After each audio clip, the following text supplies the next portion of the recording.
Jesus, your name came above every name. Jesus, oh, salamat po Diyos. Hallelujah.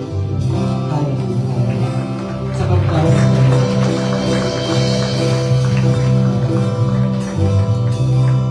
Hello po, good morning po sa lahat. Amen. Good morning. Good morning po. No? At muli po, magandang umaga po sa lahat, lalo po sa ating mahal na Panginoon. At sa ating po mga bisita, binibalik po natin si Pastor Eric.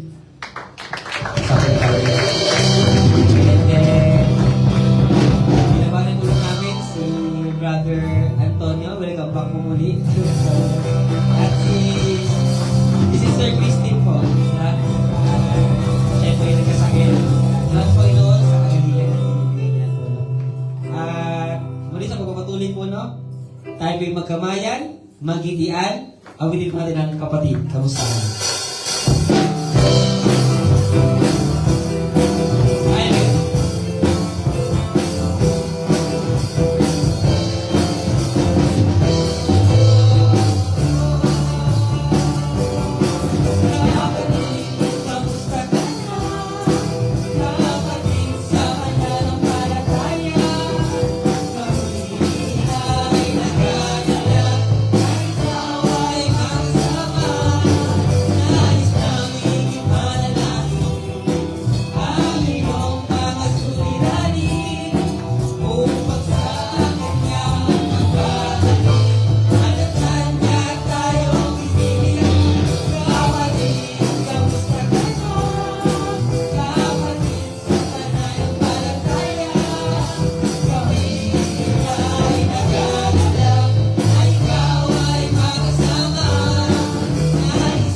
Diyos na buhay. Amen. Ayan, sinasabi nga po sa Isaiah 55, verses 10 to 11. Kung paanong ang ulan at niebe ay nagbumula sa itaas at hindi bumabalik doon hanggat hindi mo na nakapagbibigay ng tubig sa lupa at nakapagpapalago ng mga halaman upang makapagbigay ng binhi at pagkain sa nagtatanim at sa mga tao, ganyan din ang aking mga salita. Hindi ito mawawala ng kabuluhan, isa sa katuparan nito ang aking ninanais, at isa sa gawa ang aking layunin kung bakit ko ito ipinadala. Ang word ng Lord, it will happen dahil sinabi niya. Amen? Karamdaman natin, it will be healed. Our challenges, it will end. Yung peace, mararanasan natin. Yung kasalanan natin, it will be forgiven. At ang mga prayers natin, it will be heard, it will be answered. Dahil sinabi ng ating Lord. Amen po ba? Amen! Hallelujah!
Manatili po tayo sa presensya ng ating Lord. At damhin natin, gawin natin isang panalangin itong ating mga susunod na awitin. At ibigay natin yung pinaka-the best natin para sa ating Lord. Malaya tayong gawin yan. At i-take natin yung chance na yan na ibinigay ng Lord. Yung kalayaan na maibigay natin yung the best. We sing to give yung thanksgiving natin sa ating Lord. Dahil He deserves it. Hallelujah, Jesus.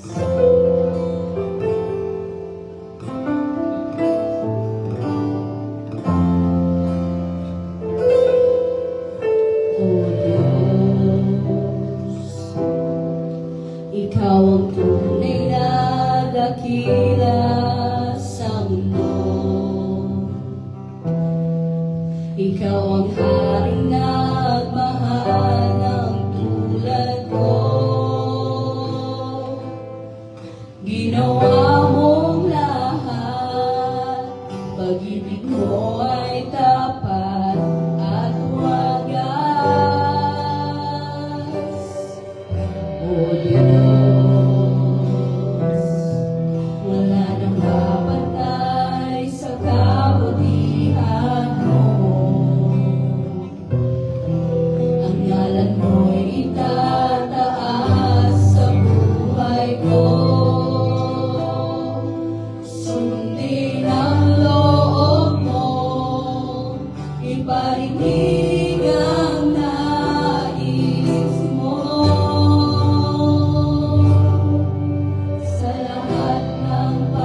Yan. Magandang umaga po sa bawat isa. At para po sa ating Sunday service ngayong umaga ito, tayo pong lahat muna ay magsitayo. Ayan, na tayo po ay magbasa. Pakibukas po yung Psalms 2. Bilang pagtatapos na rin sa ating series. Ano ali po ang title ulit ng ating series ngayong buwan na ito? Paki-flash po ulit. Ayan. Cities aligned under the authority of Christ. Okay, so ito ay about sa tinatawag nating chapter ng mga awit. No? Na chapter 2. Ayan. And with the emphasis of Isaiah 9:6-7 and Matthew 20:18-20. Pakibasa po natin muna. Ayan. Basahin po natin sabay-sabay. Verse 1. Bakit ang mga bansa ay nangagugulo at ang mga bayan ay nangangakla ng walang kabuluhang bagay? Ang mga hari sa lupa ay nagsisihanda at ang mga pinuno ay nagsisanggunian laban sa Panginoon at laban sa kanyang pinahiran ng langis na sinasabi. Lagutin natin ang kanilang tali, ang ating iwaksi, ang kanilang mga kanalis sa atin. Siyang nauupo sa kalangitan ay tatawa, ilalagay sila ng Panginoon sa kakutyaan, kung magkagayoy magsisalita siya sa kanyang puot, at babagabagin sila ng kanyang malabis na sama ng loob. Gayon may inilagay ko ang aking hari sa aking banal na bundok ng Sion, aking sasaysayin ang tungkol sa pasya, sinabi ng Panginoon sa akin. Ikaw ay aking anak, sa araw na ito ay ipinanganak kita. Humingi ka sa akin at ibibigay ko sa iyo ang mga bansa na iyong pinakamana at ang mga pinakadulong bahagi ng lupa ay iyong pinakaari. Sila ay iyong babaliin ng isang pamalong bakal, iyong dudurugin sila na parang isang sisidlan ng pagpapalayo. Ngayon nga'y magpapakantas kayo o kayong mga hari, mga tuto kayo, kayong mga hukom sa lupa. Kayo'y mga lingkod sa Panginoon na may takot at mga galak ng may panginginig. Hagkan ninyo ang anak, baka magalit siya. At kayo'y mga kapahamak sa daan, sapagkat ang kanyang puot ay madaling mag-alam, mapapalad ang hanglong sa kanya. Tayo po'y manalangin, Panginoon. Salamat po, Lord, muli sa umagang ito po, Lord, na kami nagkasama-sama muli upang magpangilay-nilay po, Lord, at pag-aralan ang iyong banal na salita upang ito ay mamunga at mag-lead po, Lord, sa aming mga buhay, Lord Jesus. Salamat po, Lord, sa mga oras na ito, sa patuloy niyo pong pagpapala, sa patuloy niyo pong pagbibigay sa amin ng buhay. Sa pamagitan lamang ng inyong biyaya, hindi na wala kaming ginawa upang makamtan namin ang mga bagay na ito, lalo na ang kaligtasan po, Lord, na inyong ibinigay at inhandog sa amin po, Lord Jesus. Ito ay gift na galing sa inyo at wala kaming ginawa upang ito ay makamtan namin. Salamat po, Lord, sa mga bagay na ito, pati na rin po, Lord, sa pagpapatawad niyo ng aming mga kasalanan sa araw-araw na aming nabubuhay po, Lord Jesus. Panginoon, patawarin niyo po kami sa mga bagay na ito muli at pati na rin po, Lord, sa kawalan po namin ng pananampalataya sa inyo. Sa mga oras po, Lord, na kami ay nagda-doubt at nagiging self-reliant lamang sa aming mga sarili. Panginoon, patawarin niyo po kami sa mga bagay na ito. Patuloy niyo po kaming baguhin sa pamagitan po, Lord, ng inyong Espiritu at ng inyong salita po, Lord Jesus, na inyong hinandog sa amin sa bawat araw na kami namumuhay po, Lord. At patuloy niyo po kaming ginagabayan sa mga darating pa po, Lord, na mga araw. Alam namin po, Lord, na hindi namin alam kung ano mangyayari sa hinaharap. Ngunit ang alam lang namin po, Lord, ay magtiwala lamang at manampalataya lamang sa inyong banal na harapan. Salamat po, Lord, sa lahat-lahat ng mga bagay na ito. Ang lahat ng pagpuri pa salamat ay sa inyo lamang sa pangalan ni Jesus. Amen. So, maaari na po makaupo ang bawat isa. Tayo po muli ay magsibukas. Ayan, ito pong ito ay last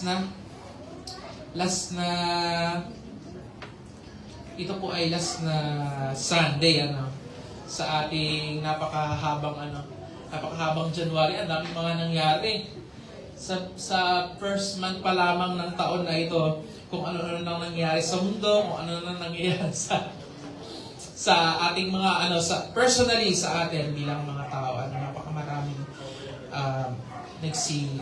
nangyayari na. Pero ito po ay paghahanda sa atin para sa pagpapatuloy ng ating pagpapalaganap ng salita ng Diyos na sa ating misyon, sabi ng 10 cities. And nakafocus itong mga bagay na to kung ano ba yung inaano natin, ano ba yung dinadala natin sa mga syudad na ito. Hindi naman literal na syudad na mamimili tayo ng dito sa Antipolo, dito sa Cainta, dito sa Quezon City. Ganun ba ibig sabihin ng... Okay, so ito ay about doon sa mga pupuntahan natin. So ano bang ituturo natin sa mga pupuntahan natin? We are aligning them to the authority of God or yung tinatawag nating dominion. Alam niyo po ba yung dominion? Pag sinabi nating dominion, ito yung mga lugar na kung saan ang isang pinuno ay may kapangyarihan. Pag sinabi nating US, ano yung dominion ng US ngayon? Ano yung saan saklaw ang otoridad ng bansa ng Amerika? Marami, di ba? Meron sa sa tinatawag na NATO. Ayan, kahit sa Europe, nararamdaman. Kahit nga sa atin, di ba, nararamdaman natin yung pag nagmura ang gas sa US, nagmumura rin ang gas sa Pilipinas. Isa yun sa mga major indicator. Ganun kalawak yung kanilang dominion. Ganun yung authority. Although hindi naman talaga tayo sumusunod sa gobyerno ng US 100%, pero meron tayong sa kanila. Sabihin na natin, or hindi man natin gusto, or hindi natin sabihin, tayo ay may pagka-dependent sa kanila. Di ba? So yun yung mga tinatawag nating dominion pagdating sa mga lugar, sa powers ng mundo. Kasi yung sinasabi nating Psalms 2 ay concerned sa mga kapangyarihan na nasa mundo. Pero yun ba talaga yung ibig sabihin ng Psalms 2? Na concerned talaga tayo dun sa kapangyarihan ng mundo? Pakibukas na po ulit sa Psalms 2. And sa pinakaunang verse, okay, doon sa pinakaunang verse, ito ay inulit-ulit naman rin ng ni Pastor Jay sa kanyang Sunday school. Ayan, bakit ang mga bansa ay naggugulo at ang mga bayan ay nagsisiaklas sa Panginoon? Di ba? At ang mga hari sa lupa ay nagsisahanda at ang mga pinuno ay nagsisanggunian laban sa Panginoon. Na kanyang pinahiran ng langis na sinabi. Anong sabi nila? Lagutin natin ang kanilang mga tali at iwaksi ang kanilang mga panali sa atin. Bakit tali kaya ang ginamit? Bakit kaya? Bakit sinabi ng mga hari?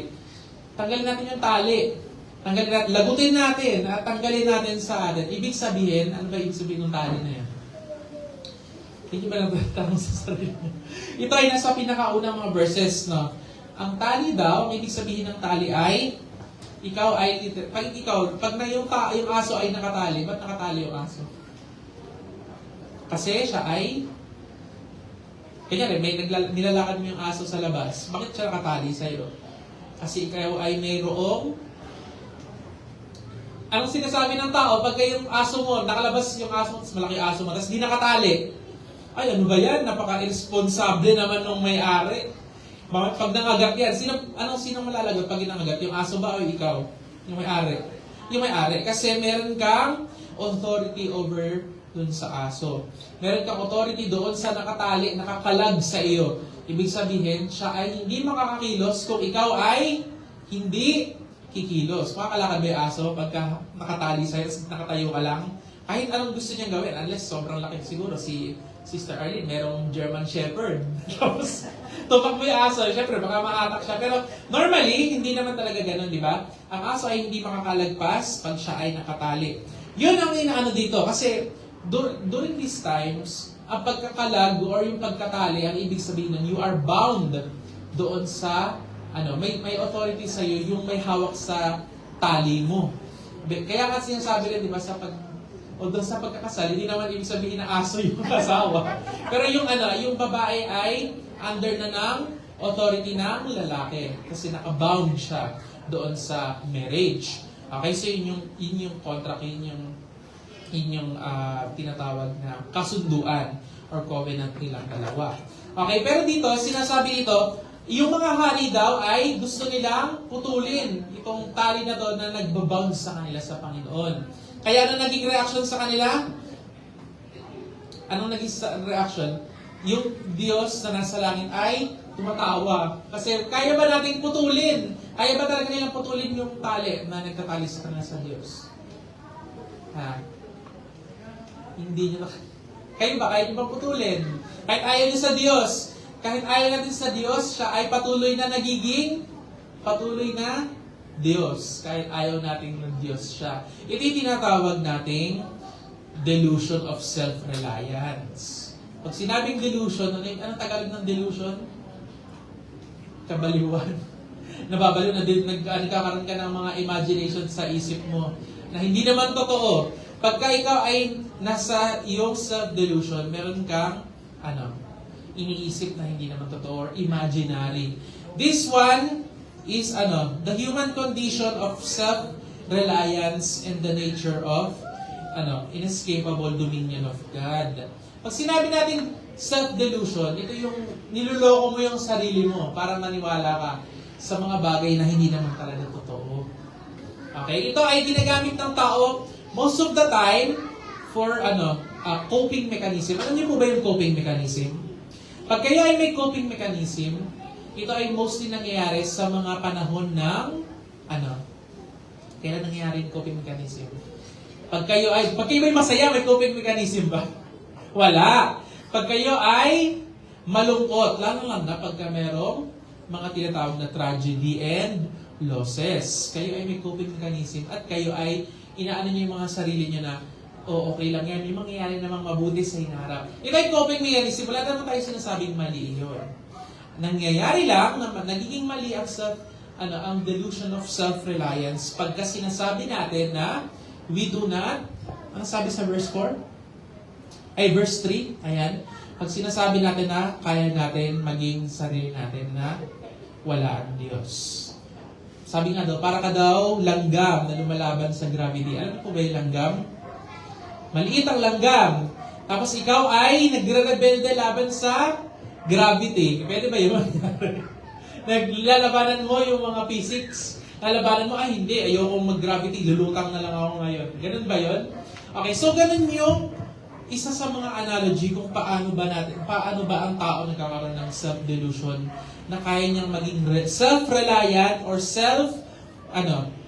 self-sustaining without God. Kaya kasi anong naging reaction ng Lord sa mga hari na yan? Sila ay tinawanan. Parang nakita kayo ng sanggol ng mga 3-year-old tapos maglalayas. Maglalayas na lang ako. Ayaw mo namang ayaw mo bilhin yung gusto kong laruan. Anong nagiging reaction nyo? Ba't kayo natatawa? Hindi naman talaga kaya eh. Sino bang niloloko nitong batang to? Di ba? Ganun ang Diyos pagkaganyan ang pag-iisip sa ng tao. Hindi mo naman talaga kaya nang wala ako. Sino ka ba? You are under the will of the Lord, kaya ka nag-exist. Kahit ikaw ay rebellious, ikaw ay sinusustain ng Lord. Isa sa mga questions sa amin dati, no, kami ay nag-aaral pa ng salita ng Diyos. Saan ba nanggagaling yung mga kapangyarihan ng mga demonyo? Saan nanggagaling kapangyarihan nila? Satan, ng mga fallen angels. Kanino galing? Kanino? Sila ba ay self-sustaining at self-reliant? Kanino galing? Even they, mga kaaway ng Diyos, mga kinamumuhian, wala ka silang binigyan na kaligtasan wala silang repentance. Even they, their power and their existence comes from God, kahit sila ay directly rebelde sa Panginoon. Kahit sila ay nagsasabing self-reliance, natuturo sila sa mga tao, be self-reliant. Kayang-kaya nyo yan. Gumawa kayo ng mga kingdom sa world, kayo ay mag-judge sa world. Kayang-kaya nyo yan. Pero even they, delusion lang dinadala nila. Pag sinabing delusion, ito ba ay katotohanan o kasinungalingan? Ito ay kasinungalingan sapagkat ito ay hindi totoo. Hindi naman nangyayari. Kaya nga sabi sa kanila, ito ay tinatawag na delusion. Isa sa mga bagay na nagtatanggal ng delusion na yan, ito yung pinaka-greatest siguro masasabi natin sa buhay ng isang tao kasi walang nakakalagpas dito. Pag tayo ay nasa in the face of death and mortality. Okay, dito nawawala naglalaho ang tinatawag nating self-delusion. Bakit kaya? Bakit kaya hindi? Bakit kaya nawawala yung delusion ng tao pagdating sa mortality? Pagka may mamamatay na. Kasi hindi mo kayang labanan ng ng tawag doon, ng motivational speaking, ng kamatayan. Pag mamamatay ka na, patay ka na talaga. Hindi mo na malalabanan yun. Patay na eh. Ano magagawa pa natin? Dito yung mga sinasabi natin, yung best time na kung saan nagkakaroon ng malaking realization yung mga tao. Kahit yung mga hindi naman talaga or nagkakaroon ng delusion sa sarili na sila ay nagiging self-reliant sa Panginoon. Di ba? Ano nangyayari sa mga tao pagka may namamatay? Anong nakatanong most of the time? Siguro nasa langit na yan, nasa langit na siya. Di ba? Yun naman talaga ang pag-iisip. Kasi nga, merong tinatawag na coping mechanism na this person, dapat nasa langit na siya para masaya tayo ngayon. Hindi tayo malungkot. Di ba? Pero ito yung isa sa mga bagay na kung saan dinadala tayo sa realization na tayo pala ay hindi naman talaga natin kontrolado ang mundo. Diba? Pero bakit kaya doon lang sa mga part na yun, pagkatapos pumatay, ay balik uli sa dating gawi. Pagkatapos pumunta sa burol, balik uli sa dating gawi. Kasi nga, ang nature talaga ng tao ay maging self-reliant. Lagutin natin yung mga tali sa atin ng Diyos. Iwaksin natin yan, yung mga panali sa atin. Kasi nga, hindi naman natin kailangan yan eh. Di ba? Pero pagka namatay, nakikita na nakatali pa rin sa kanila yung tali. Pero after nun, mabubulag uli, mawawala uli sa kanilang pag-iisip yung mga bagay na yun. Ano ba? Mga crisis and depression. Yung mga bagay na hindi naman natin, pag sinabing crisis kasi, ito yung mga bagay na hindi naman natin kontrolado na nangyayari rin. Bukod sa kamatayan, maaaring may sakit, maaaring nagkaroon ka ng bankruptcy, nawalan ka ng pera, mga bagay na yan, di ba? Pagka tayo ay nasa mga bagay na yan, dito tayo lumilitaw yung mga tao sa simbahan, di ba? Kasi nga nagkakaroon ng demand sa kanilang sarili na maging dependent sa Lord. Ito ba ay masamang bagay? Kamatayan ba, ang mga tragedy ba at kalungkutan ay masamang bagay? Anong masabi natin? Ito ay mga parte lamang ng buhay. Sino ba nagdisenyo ng buhay? Ang Diyos ang nagdisenyo ng buhay. At kasama dito ang kalungkutan. Sabi nga, bakit ka daw nagiging sad pag namatay yung Ba't ka nagiging sad? Ito ay hindi, narinig ko lang to. Ba't ka nagiging sad pagka namatay at ka ng mahal sa buhay? Ito yung payment for your, ito yung kabayaran ng pag-ibig mo. Pag hindi ka malungkot nang may namatay yung mahal mo sa buhay, hindi malungkot, it's sad that that you are not sad. 'Di ba? Pagka hindi ka malungkot, namatay ka, hindi ka na malungkot, mahal mo ba talaga 'yon, yung namatay?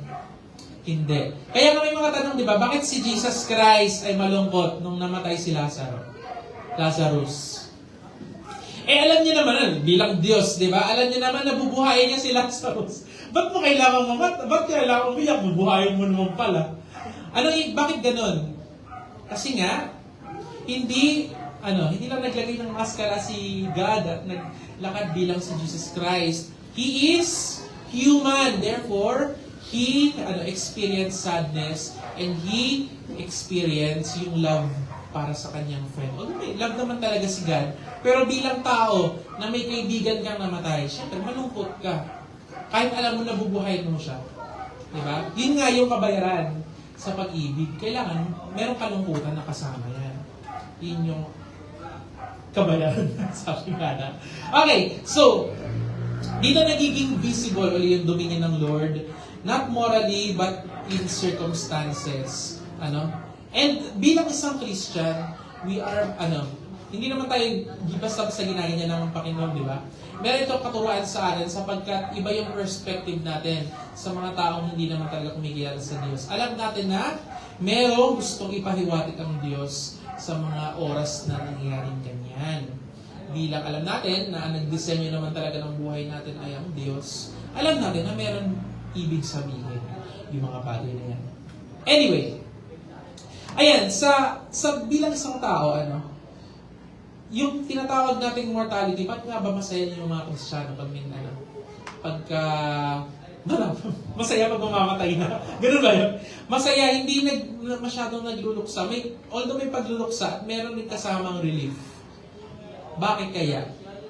Kasi tayo ay mayroong, hindi siya tinatawag na coping mechanism. Kasi this one is from the Bible. Na meron patutunguhan yung mga namatay. At sila ay, sabi nga to live is Christ and to die is gain. Lahat ng mga bagay na nangyari sa buhay natin ay mayroong positive na mangyayari para sa atin. Pag namatay ka, hindi tapos na. Yung ginawa mo na yung pinapagawa ng Lord noong una.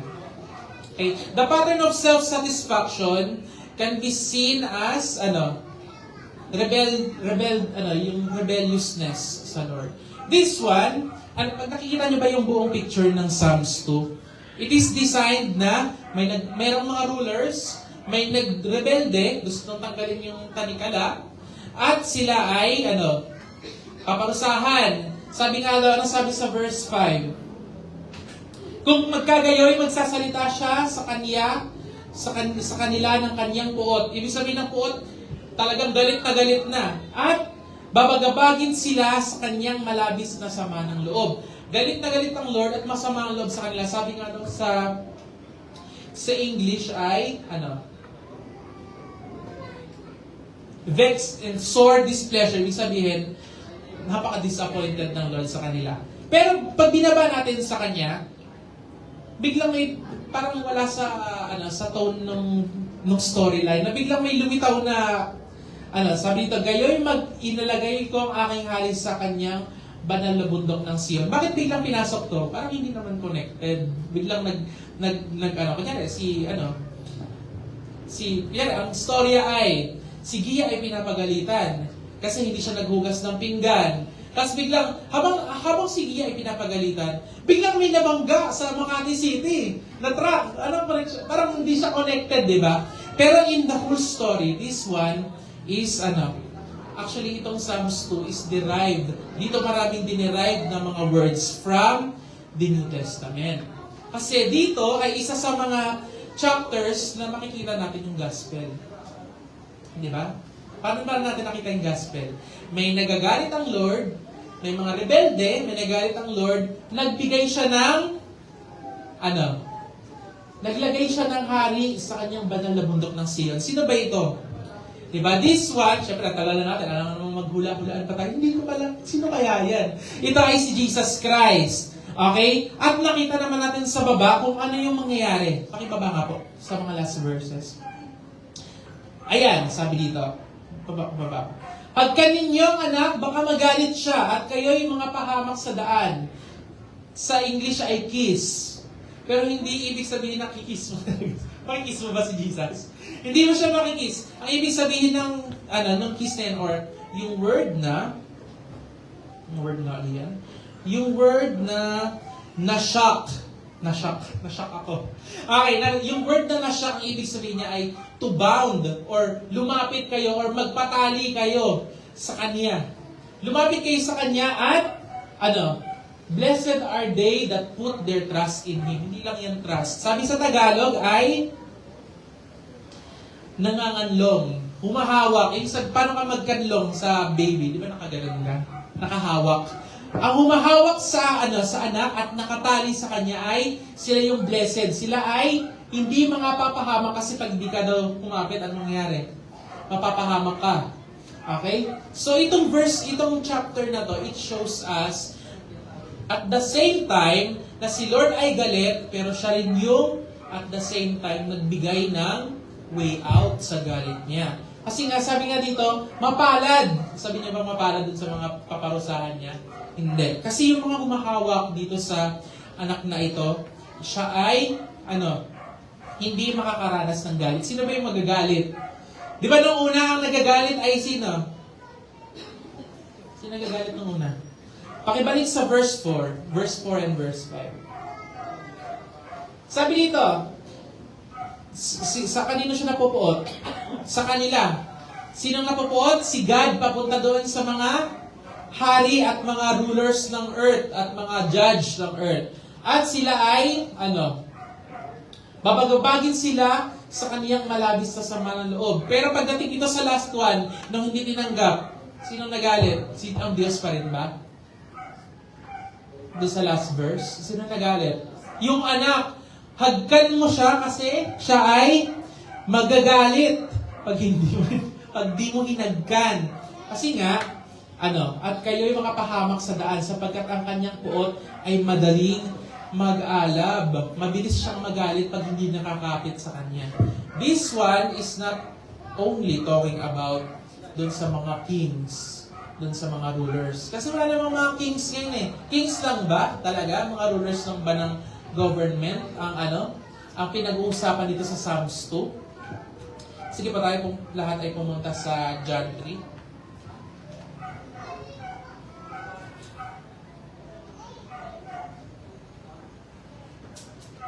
Nakita na ba? Ayan.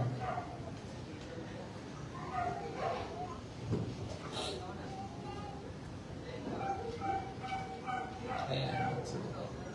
John 3:16 to 18. Favorite So John 3:16, isa ito sa pinaka-best na mga verses, no? Kaya nga siya tinawag na, or most of the people, or the Christian community, dub this, or ito ay kinakount as the heart of the Bible.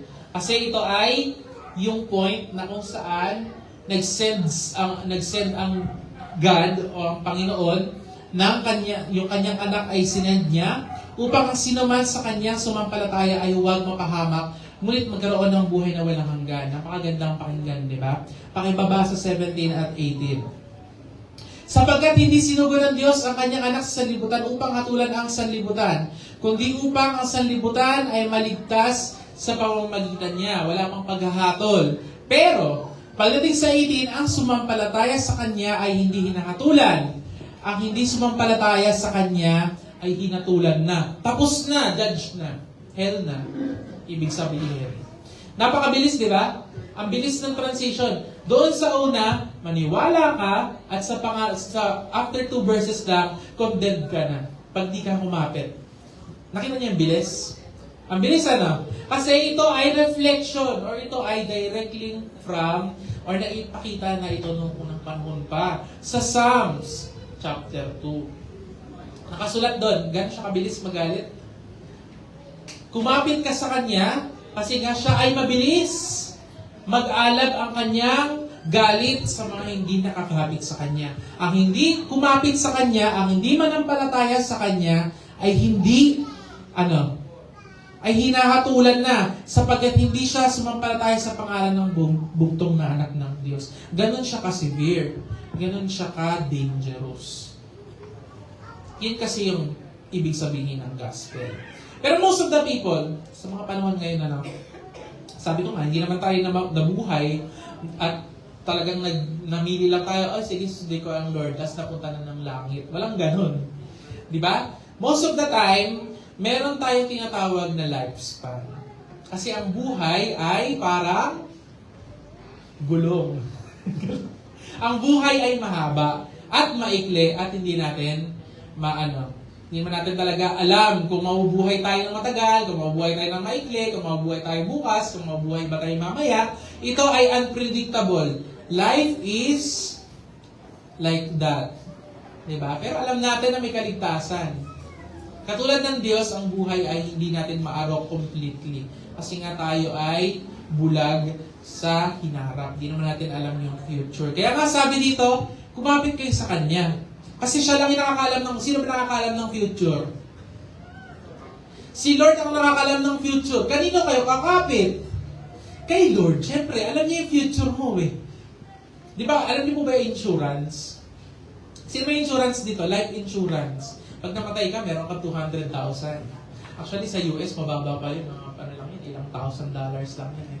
Okay, pagka ikaw ay may life, alam niyo po ba, na sobrang minsan sa US, most ng mga domestic murder cases ay dahil sa life insurance. pinapatay yung mga minsan pinapatay anak, pinapatay asawa, para makuha yung insurance. Ganun siya kalaki. Di ba? Kasi ito ay pangkalong sa mga unpredictability. Hindi mo alam kung anong mangyari sa buhay mo. Kaya mag-life insurance ka na. Ito yung sinasabi, di ba? Mag-life insurance na kayo. Kaya kahit yung sa St. Peter's, di ba, may insurance rin sa mamili ka na ng atoll mo. Pag namatay ka, paano pagka ikaw ay nalapirot na tama na ka ng truck sa ilalagay dun sa atoll, di ba? Okay, so ito anyway, sa mga bagay na yan, ito ay life insurance. Ito ay ginawa ng mga tao upang maging reliant sila sa hinaharap. Kahit hindi pa nila alam hinaharap, meron ka ng pangkalong pag hinaharap, di mo na mahirapan yung mga pamilya mo, mabibigyan sila ng pera pag namatay ka, mga ganung bagay, di ba? Pero sa Diyos, iba ang insurance. Pag namatay ka, saan ka pupunta? Sa langit, walang galit. Pero pag namatay ka nang walang insurance kay God, ay, naku po, sabi nga, mabilis mag-alab. Sunog ka talaga. Yun ang mangyayari. Yun ang hindi itinuturo ng marami sa atin. Lalo sa mga Christians, di ba? Lalo na sa isa sa mga naaral ko, mga nakaraan ay tungkol dun sa tinatawag na doktrina ng once saved, always saved, di ba? Ito ay, in a sense, meron siyang katotohanan. Kasi nga sinabi naman sa Biblia na kung ikaw ay na kay Kristo, walang makapagtanggal sa'yo. Di ba? Yun yung mga bagay na yun. Pero hindi siya kumpleto kung hindi mo i-explain na ang kaligtasan ay hindi 100% mong masasabi sa sarili mo na ikaw ay talagang mapupunta sa langit, lalo na pagka sinabi mong, ay, tinanggap ko na si Jesus, pwede na akong gumawa ng mga kasalanan. Balik na ako sa dati. Tinanggap ko na siya eh. Once saved, always saved, di ba? Ganun yung pag-iisip na mangyayari. Pero pagka dumating tayo sa mga ganyang pag-usapin, hindi dapat napuputol lamang doon. Parang sa buong doktrina ng kaligtasan, kinuha mo lang yung pinakamaganda, tapos yun lang yung tinuro mo. Parang sa whole gospel, ang kinuha mo lang ay mahalin ng God ang mundo at ililigtas niya ang lahat ng tao. John 3:16 lang kinuha mo sa buong John 3. Pero nakalimutan mo na yung verse 18. Hindi mo na tinuro kasi masamang pakinggan, ang sakit sa tenga, di ba? Pag di mo tinanggap, judge ka na kaagad. Ba't kaya judge agad pag di tinanggap? Marami naman taong hindi pa tumatanggap sa kanya. Ang hindi nga tumanggap ang hindi nagkaroon ng faith kay God. Hindi nagkaroon ng faith, walang faith kay Jesus Christ. Saan siya pupunta? Sa impyerno. Hatulan na. Tapos na nga condemned. Not condemned, He will condemn. Condemned ka na. Kasi sabi nga sa Romans 1-5, especially sa Romans 1, 2, and 3, na ang tao ay destined for destruction. Okay, so kung hindi ka sa Panginoon, kanino ka? Doon ka sa mga anak sa hindi naman talaga anak. Sa labas ka. Kaya ngayon, sino ba nakatira sa loob ng bahay, sa mga pamilya? Sino nakatira sa loob ng bahay, natutulog sa loob ng bahay? Ikaw, yung asawa mo, at yung mga anak mo, kahit yung mga ampon mo, syempre doon titira yun. Ampon mo yun Pero yung mga nasa labas, sila yung mga hindi ka related. Wala kang pakialam sa kanila, o ano mangyari sa kanila. Diba? Kung ba ay pagka may namatayan dun sa Mindanao, na hindi mo naman kakilala, ano paki ko dyan? Diba? Wala kang pakialam sa mga taong unrelated sa'yo.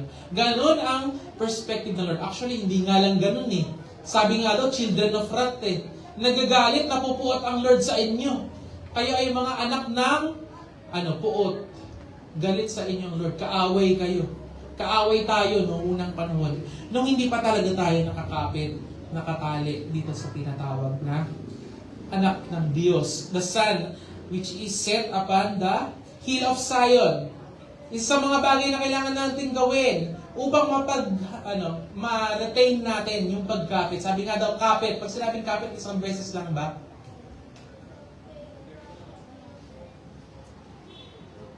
Pag kayo ay pita-kapit, kumapit ka, malalaglag ka. Doon sa monkey bar. Nakita na kapag sino rin nakaano ng monkey bar, nakapaglaro na sa monkey bar, sa may playground. Yung parang mataas na parang hagdanan na nakaganon, tapos nakaganon. Pag ikaw ay nakakapit, pag sinabing kumapit ka, isang kapitan, tapos bitaw na, ganun ba ibig sabihin nun? Ang pagkapit ay hanggang kakayanin, kumakapit ka. Kaya ang kaligtasan ay kailangan ng pagkapit. Kasi nga sabi doon, pakibalik nga po sa Psalms 2. Ang sabi doon ay, ang sabi po doon,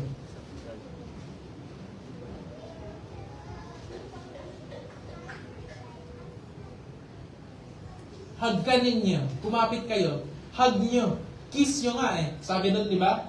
At, mapalad ang kumakapit sa Diyos. Mapalad ang humahawak doon sa tanikala, doon sa authority.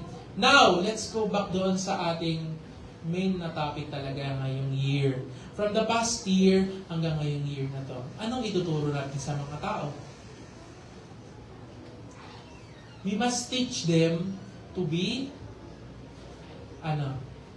not self-reliant, kundi reliant only upon God.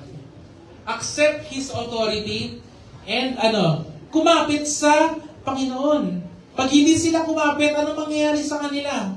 Wawasakin sila. Galit nga sa kanila pag di sila kumapit eh. 'Di ba? Ito lang yung gusto ng Diyos. Ito yung dominion ng Diyos.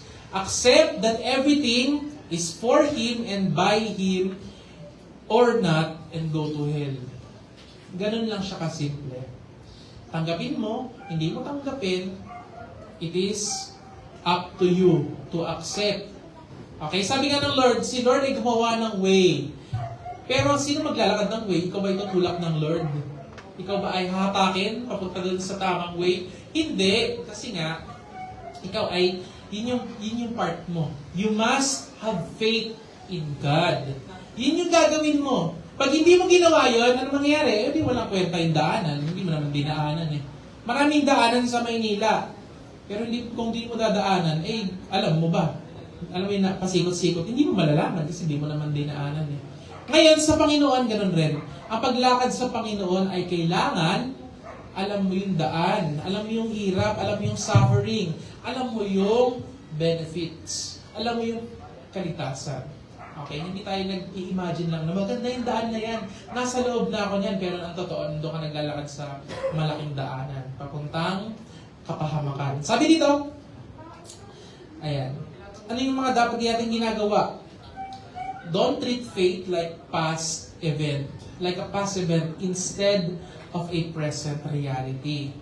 Diyan maraming mga tao ang naloloko. Lalo na sa panahon ngayon. Sabi ko nga sa inyo, ang buhay ay maaring mahaba, maaring maikli, unpredictable. Saan natin inilalagay? Ano yung delusion na nilagay sa atin ngayon during modern times? Anong delusion? Ay, napakadelikado ngayon. Alam niyo bakit? Kasi yung most of the time na ginagamit natin ay napupunta sa mga walang kabuluhang bagay. At yung mga bagay na yan, hindi nagtatanggal sa atin. Sa ating yun na naglulusin. Di ba sabi nga, nakakapit ka.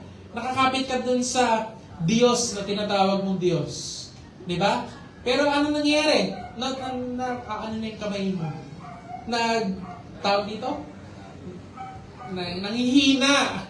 Kasi nga, yung oras natin ay hinububol natin sa mga bagay na hindi naman natin mapapakinabangan. Sabi nga doon sa tinuro ko doon sa sa mga ablaze, yung focus on the things that are nasaan? Above, ayan, nasa taas, hindi nasa baba. Kasi nga pag nasa baba yung lagi mong pinofocus, ay hahayaan ka na lang ng Lord, kasi diyan ka na lang mag-focus. Di ba? And then ano mangyayari sa'yo?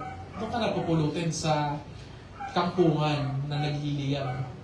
Okay? Don't treat the past, don't rely on your own willpower as spiritual security. And don't judge who is saved and who isn't saved. Wala kayong kapangyarihan dyan. Ang gagawin niyo lang ay maging alerto, maging attentive. Dapat kayo ay laging nakatingin sa sarili ninyo upang makita ninyo kung kayo ba talaga ay nasa pananampalataya pa. Dapat kayo ay, sabi nga, watchful. Be watchful. Sa inyong sarili. Dito kasi hindi naging watchful. Actually, dito, ayaw na nga maging watchful eh. Ayaw na maging watchful.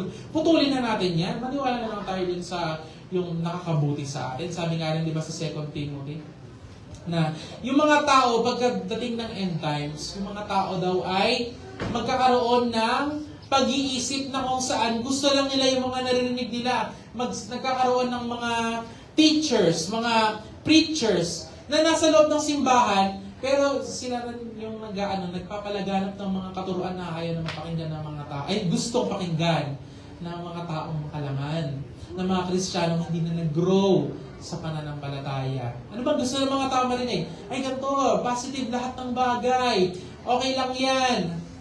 Papatawarin ka naman ng Lord. Totoo naman, papatawarin ng Lord. Pero where's the discipline? Where's the change? Sabi nga daw, di ba? Yung mga taong, iwanan na natin yung mga, yung paggamit natin sa ating mga katawan papunta sa mga bagay na kasiraan. Sabi sa Romans 6 and 7. Di ba? Our instruments, not unto death, but to eternal life. Kasi nga, hindi naman tayo na dapat nagkakasala ng paulit-ulit ng mga bagay na dapat tinanggal na natin sa ating sarili. Tinanggal natin sa ating sarili. Ibig sabihin, hindi lang ang Diyos ang gagawa, may gagawin ka rin. May gagawin ka. You will align yourself. Kasi hindi ibig sabihin na tayo ay may pananampalataya na ay binago ka na ba talaga? Although you are counted as holy, you are not 100% talagang mature. Nung kayo ay nag-change. Ito yung sa loob ng scope ng between sa pagtanggap mo kay Christ and judgment, kung ikaw pupunta sa langit ng impyerno, ito yung life na tinatawag. Papalitan natin yung ating kinagawian noon panahon or kahit ngayon ng mga bagay na spiritual. Para hindi na tayo nakafocus doon. Hindi tayo nawawala. Hindi tayo pasikot-sikot at hindi tayo makakaranas ng puot ng Lord. Siguro, discipline, may papapaalala, may mga crisis, may mga tragedy. Siyempre, hindi mawawala ang kamatayan sa buhay ng isang tao. Pero ito ay ways ng Lord so that we can have greater faith in Him. Ito yung mga bagay na kailangan natin ituro. Parang nag-seminar. Seminar, ito yung gagawin niya sa pag nag-evangelism. So ito ay, paano niyo ituturo ito kung hindi naman natin naalalaman ngayon? Paano natin matuturo ito kung yung perspective natin ay patuloy doon sa mga taong nagtatanggal ng tanikala, hindi nagmikilala sa authority ni God? Paano natin ituturo niya kung tayo naman hindi nagpapa-under sa Lord? Ano ituturo natin? Na we can be self-reliant, na bibigyan lang tayo ng blessings, na ginawa na lang natin loto. Ginawa loto ang Lord. Di ba? Kaya ka lang, magbigay ka lang ng pera dyan, tapos madami. Ganun ba yung ibig sabihin nun? No. Di ba? Sabi dito, the dominion of God is, relying 100% on God. Hindi tayo naniniwala sa chances. We believe that everything has a meaning and everything has been planned by God. Okay, yun yung pwede natin sabihin siguro na coping mechanism ba yun ng mga Kristiyano?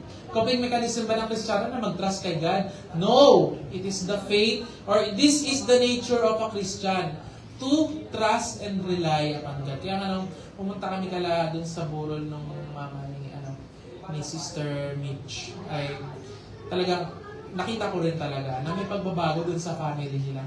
Kasi hindi naman natin sila most of the time nakakasama. Nakakasama lang talaga nila lagi ay sila mamilot, diba? Yung mga naka-assign sa pamilya. Pero kahit sila, in themselves, they still, hindi sila nawalan ng pananampalataya sa Diyos. At sana magpatuloy yun. Hindi naman masabi na napakabuti nila, mapupunta sila sa langit. Hindi naman ganun ibig sabihin. Pero during those time, they showed na meron talaga silang pananampalataya sa Lord. Sana tayo rin, sa mga darating na panahon, our prayer is not only for the present, but towards the future, so that we can be, or talagang makita nga, di ba, na tayo ay nananampalataya. Alam niyo po ba, sa mga kwento, mga parabola, parables of Jesus Christ, ano yung mga main topic lagi? One of the main topics are judgment. Sino mo pupunta sa impyerno at sino mapupunta sa langit. Pero isa sa mga major din na tinuturo ay time. Time. Di ba? Oras. Saan mo ginagamit yung oras mo? Kaya nga, parable of the 10 virgins. Parable of the 10 minas. Ano pa? Parable ng, sino pa? Yung sa son, yung sa prodigal son. Saan pa? Parable of the sower. Sa parable of the sower, is sa mga greatest analogies or parables of Jesus Christ. Maraming klase ng lupa. At ikaw ay, or yung nagtatanim ay nagbato kung saan-saan. Saan siya nagbato? Una? Siya ay nagbato sa daan, di ba? Siya ay nagbato sa daan at ano nangyari? Hinain ng mga ibon, yung mga binhi. Doon naman sa pangalawa, siya ay nagtanim sa mabato. Ano nangyari sa mabato? Tumubo pero namatay kasi hindi naman nakakapit sa lupa. Kasunod, sa magandang lupa pero matinik. Ano nangyari? Tumubo nga pero nasakal naman yung dahon. Pero yung isa ay tumubo dahil ito ay napunta sa magandang lupa. Sana tayo ay maging magandang lupa. Sabi nga doon, ang pagtubo ay hindi naman pagkabato ng binhi ay tumubo agad. Diba? Matagal tumubo, pero hindi natin alam kung anong klaseng lupa tayo. Diba? The Word of God is given unto us, pero hindi natin alam kung tutubo ba talaga, kakainin ba ng uwak, at ito ba ay mabato ba ang ating lupa, tayo ba ay punong-puno ng mga thorns, ayan. Diba? At the last time, isa pang parabola ay yung parables of wheat and tares. Alam niyo po yan? Meron dalawang klase ng damo. Yung isang damo sa taniman ay masamang damo kasi wala namang tumutubo doon na nakakain. Yung isa naman ay wheat or ito yung ginagawang tinapay, di ba? Pero sa anong sabi nung naggagapas? Tanggalin na ba? Sabi sa kanya, di ba? Tanggalin na natin. Kasi baka masakal or makuha nung mga damo na hindi naman nakakabuti yung nutrients. Hindi, sabi, hindi, hayaan nyo. Hanggat hindi pa talaga sila tumubo ng buo, huwag nyo muna anuhin. Pagkakuha natin, pag-harvest natin, tsaka natin sila paghiwalayin. Ano yung itsura ba ng wheat? Ano yung itsura ng tares? Magkamukha yan. Tinan yung katabi nyo. Mukha bang tao yan? Okay, so ganun yung sa mga tao ngayon. Hindi natin alam kung sino bang maliligtas or sino hindi maliligtas. But it is up to our faith. Kasi sabi man natin na meron naman talagang tinatawag na elect and reprobates, pero masasabi mo ba ng katabi mo ay reprobate? Masasabi mo yung katabi mo ay elect? Ay, yan, si Sister Wing. Nako, elect yan kasi napakabuting tao niyan. Ay, ito si Sister Arlene. Nako po, ano yan? Reprobate yan. Di ang pinautang yan eh. Okay, so hindi natin masasabi at the same time, di ba? That we or the person beside you accepts the dominion of Christ in their lives. Ito yung dapat baguhin natin. Lalo na sa ating mga minister na nandito sa loob ng simbahan. Kasi natin matuturo yan effectively.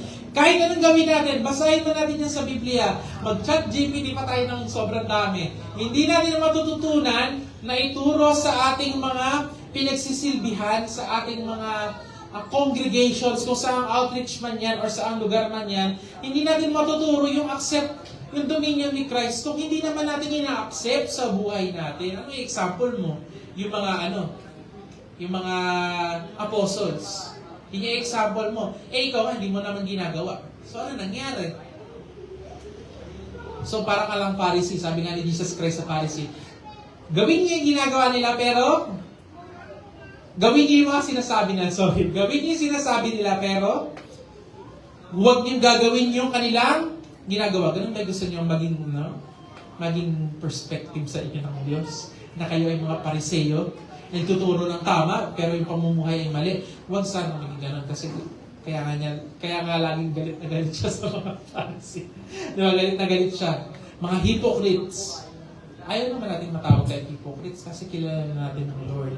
Isa sa mga main parts nitong Psalms 2 is The kings and the rulers of the earth know God. Pakitaas niya ulit.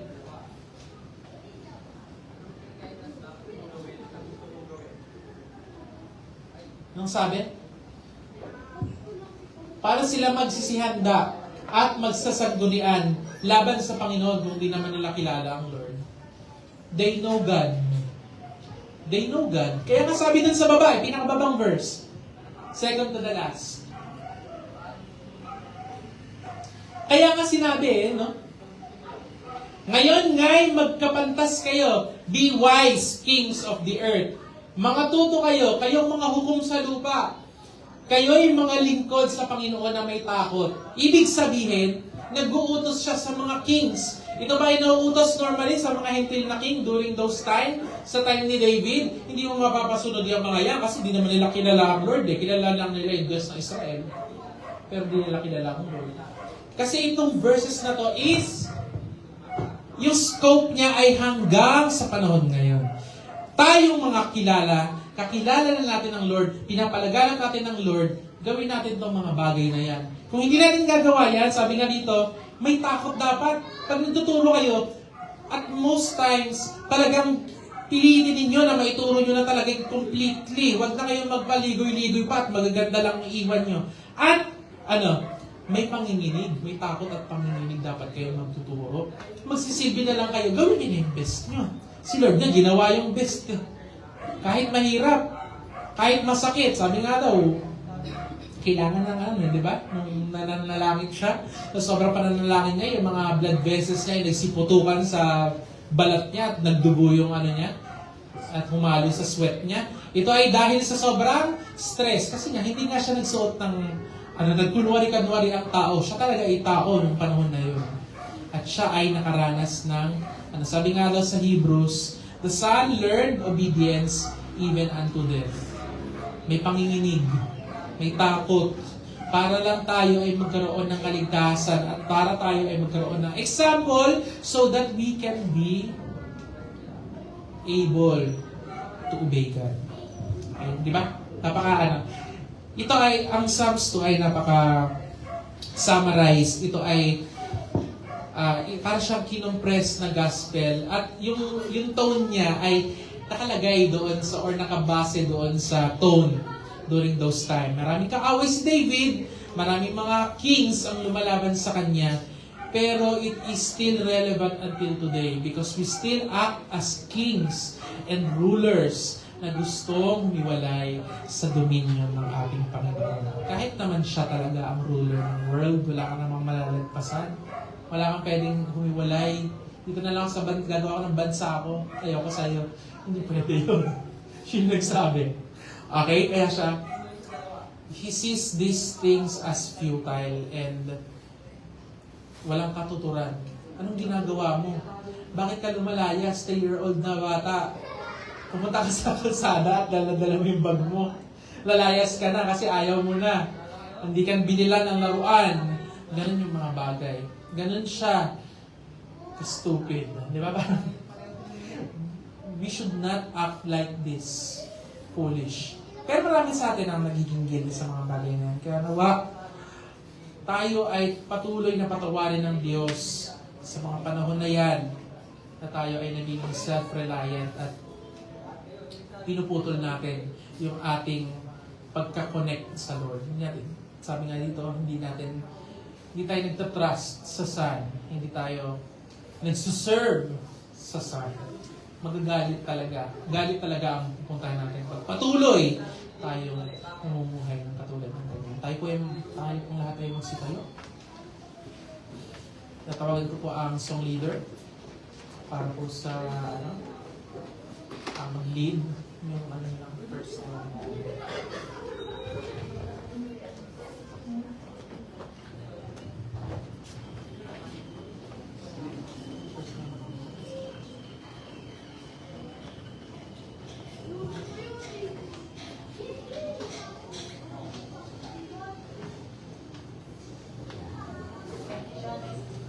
tayo po lahat ay umawit ng isang awit. Puri tayo sa Panginoon.